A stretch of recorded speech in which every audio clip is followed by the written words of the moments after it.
My demand, I would say, is basically to live in a place where I can live peacefully. I can wake up peacefully. That one day I don't have to wake up with my house burned, my school burned, my family kidnapped. I don't want to be in that situation ever again.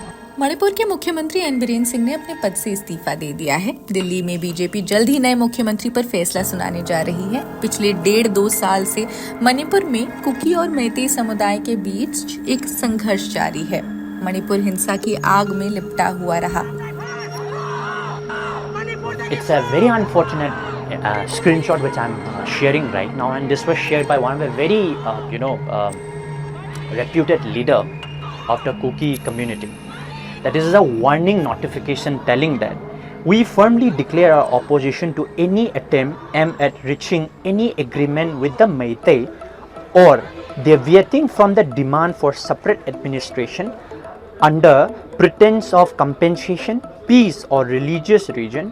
We are present at the front line inside the cities and inside the remote villages. We will hunt you and your families and have absolutely no hesitation to shoot you even from your back. Photo में नजर आ रहे हैं भाजपा सांसद संबित पात्रा, जो मणिपुर में ही हैं। उन्होंने राज्यपाल अजय भल्ला से मुलाकात की। कहा जा रहा है वो मणिपुर के नए सीएम के नाम पर चर्चा के लिए वहां मौजूद है। मणिपुर के नए सीएम के लिए वहां के ग्रामीण विकास और पंचायती राज मंत्री युमनाम खेमचंद सिंह, कैबिनेट मंत्री टी विश्वजीत सिंह और विधानसभा स्पीकर टी सत्यव्रत का नाम सबसे आगे है। कई आंदोलनों में सवाल खड़े हुए एन बीरेन सिंह को कब हटाया जाएगा, या फिर सत्ता के सबसे ताकतवर लोग उन्हें हमेशा ही बचाते रहेंगे। मणिपुर में जारी जातीय हिंसा के बीच कुकी सोमी हमार समुदाय बीरेन सिंह को हटाने की मांग कर रहे थे।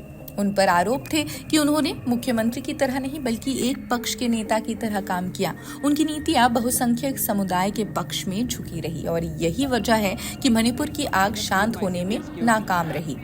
We are voicing out our voices for the past 1 year, but till today justice hasn't been served to us, neither our demand has been heard. I am so happy for the IDPs for turning up to this protest because they are the internally displaced persons who were attacked in the Imphal Valley on May 3rd of 2023. By the grace of God, they escaped and they are now stationing in the national capital. And they are now turning up to express their dissent. Manipur आग में जलता रहा। बीरेन सिंह ने सोमवार को इस्तीफा दिया, लेकिन कांग्रेस ने इसे बहुत देर से उठाया गया कदम करार दिया। कांग्रेस अध्यक्ष मल्लिकार्जुन खड़गे ने तीखा हमला करते हुए कहा, 21 महीने तक बीजेपी ने मणिपुर को जलने दिया। मोदी सरकार ने इस हिंसा से मुंह मोड़ लिया। प्रधानमंत्री तो ये तक भूल गए कि मणिपुर भी भारत का हिस्सा है। बीरेन सिंह ने अपने इस्तीफे में केंद्र सरकार को धन्यवाद दिया। अपील की कि मणिपुर की क्षेत्रीय अखंडता बनाए रखी जाए, सीमाओं पर घुसपैठ रोकी जाए और नशे के कारोबार पर सख्ती से कार्रवाई भी की जाए। लेकिन सवाल है कि जब राज्य में लाशें गिरी, हजारों घर जल गए, लाखों लोग शरणार्थी बने, तब मुख्यमंत्री ने कुछ क्यों नहीं कहा?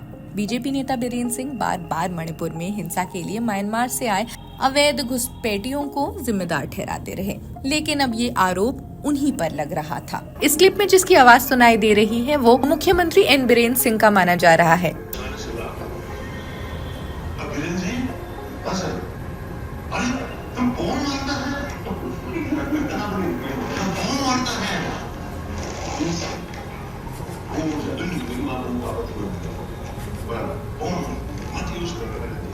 सुप्रीम कोर्ट ने 3 फरवरी को आदेश दिया कि बीरेन सिंह के खिलाफ कुछ ऑडियो क्लिप्स का फॉरेंसिक जांच रिपोर्ट बंद लिफाफे में जमा किया जाए। इन रिकॉर्डिंग्स में कथित तौर पर बीरेन सिंह ये दावा कर रहे हैं कि ये हिंसा कैसे और क्यों शुरू हुई, इसके पीछे उन्हीं का हाथ है। याचिकाकर्ता Kuki Organisation for Human Rights Trust की मांग रही कि इन रिकॉर्डिंग्स की स्वतंत्र जांच हो। उनके वकील प्रशांत भूषण ने अदालत में कहा, एक इंडिपेंडेंट लैब ने 93% सटीकता से पुष्टि की कि ऑडियो में जो आवाज है वो बीरेन सिंह की ही है। मणिपुर में इससे पहले भी अलगाववादी आंदोलन हुए थे। कभी मैतेई विद्रोही अलग देश की मांग करते थे, तो कभी नागा समुदाय अपने लिए एक अलग भूभाग चाहता था। लेकिन इस बार की लड़ाई राज्य के अंदर ही 2 समुदाय, मैतेई और कुकीसो, इनके बीच थी। ये हिंसा गुजरात और दिल्ली में हुए सांप्रदायिक दंगों से भी ज्यादा खतरनाक साबित हुई।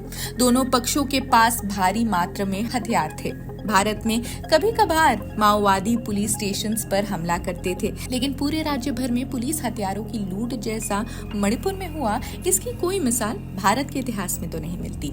मुख्यमंत्री बीरेन सिंह, जो खुद मैतेई समुदाय से आते हैं, उन्होंने अपने बयानों से हिंसा को और भड़काया। उन्होंने ये तक स्वीकार कर लिया कि मणिपुर 2 हिस्सों में बढ़ चुका है।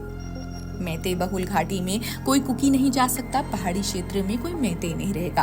राज्य के मुख्यमंत्री होते हुए भी बीरेन सिंह ने पुलिस हथियार लूट को रोकने की कोई ठोस कार्रवाई भी नहीं की। आम नागरिक मारे गए, महिलाओं के साथ भयानक अपराध हुए, लेकिन उन्होंने चुप्पी साध ली। आज मणिपुर के हालात इतने भयावह हैं कि लोग पंजाब, कश्मीर और गुजरात की सांप्रदायिक हिंसा को भी भूलने लगे हैं। इस जातीय हिंसा के जख्म कभी नहीं भरेंगे। अब मणिपुर की हिंसा का असर पड़ोसी राज्यों में भी फैलने लगा था।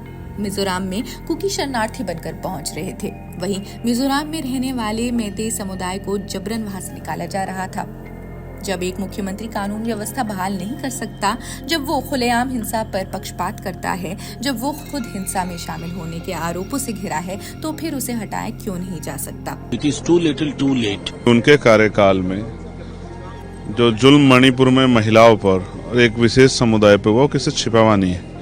पूरे प्रदेश में, देश में और विदेशों में भी थूथू का सामना, अपमान का सामना हमने करना पड़ा।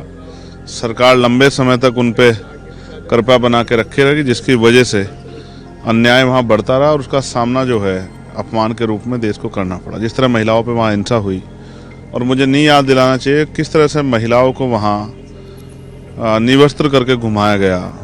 And now the case against the Chief Minister has been so incontrovertible that even within his own party there didn't seem to be enough support for a potential no-confidence motion that we were planning to introduce.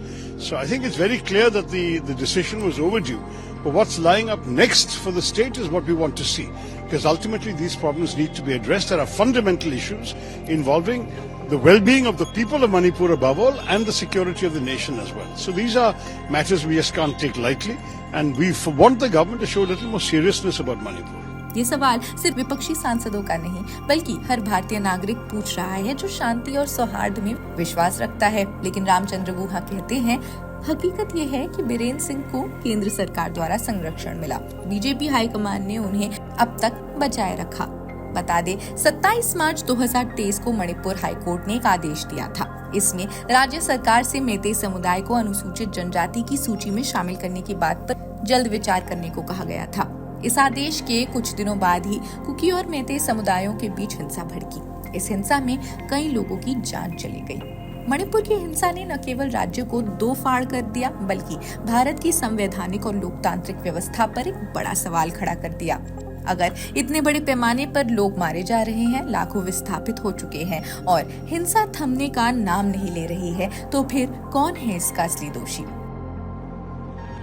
क्या बीरेन सिंह ही असली जिम्मेदार है, या फिर केंद्र सरकार की चुप्पी भी इस अपराध में बराबर भागीदार है? क्या है जवाब? आप क्या सोचते हैं? कमेंट सेक्शन में जरूर बताएं। देश दुनिया की अन्य खबरों के लिए भी जुड़े रहिए जनसत्ता के साथ। शुक्रिया।